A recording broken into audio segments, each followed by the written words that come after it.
Rugby was divided, and it also divided black communities.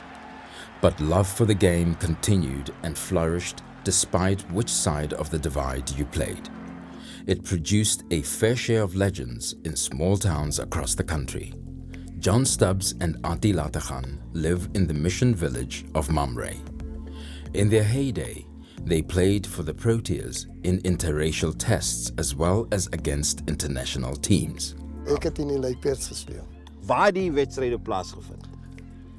Ons het al die wedstryde wat ek gespeel het was op Goodwood Stadium en in PE. So die toetse teen die Luiperds. Hoe hard was dit?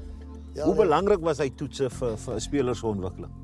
Kyk jy, ons het hard gespeel. As jy die bal gepas het, dan moet jy keer vir die ou wat nog vir jou kom. Maar ek het baie vriende van met hulle opgegaan. Thompson Magwala was hulle kaptein. En William Diba en Klaas. Hulle het hulle naweek het hulle by my kom spend. En dan die volgende maand gaan ek weer by hulle weekend spend. Dan gaan ons oor mekaar gekuier. So ons 'n goeie sportband opgebou. John Stubbs, ek en hy was spanmaat by die federasie gewees in die laaste tyd. Maar ons het teen mekaar gespeel destyds in die Mamersbaai in die kompetisie. Dr. Snyders visited the West Coast town Saldanha to speak to some of the legends of several decades ago. They showed us their cultural museum that pays tribute to the many hometown legends of the oval ball. En hier sien ons die legendarische Francisco Jooste. Hy was hakker vir die Proteas geweest.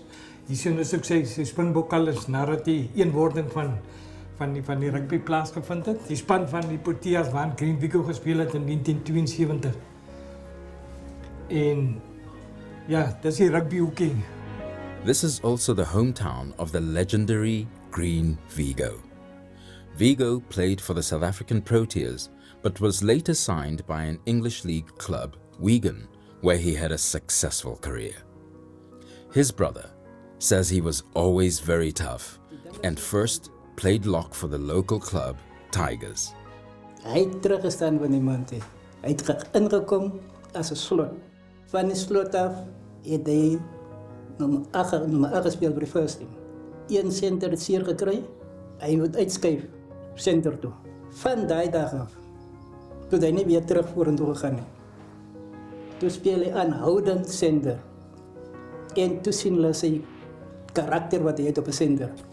Die staan nie voor hom nie. Die mense het gevra, wat is die man 'n masjien? Wat gaat aan? Hy haal 'n boe jou. In 1974, the British Lions tour South Africa despite international protests. Games are also played against the Proteas and the Leopards. Auntie later gaan speel in 1974 teen die groot Britse leeu's. Hoe groot was daai? Willie John McBride. Einste. Man,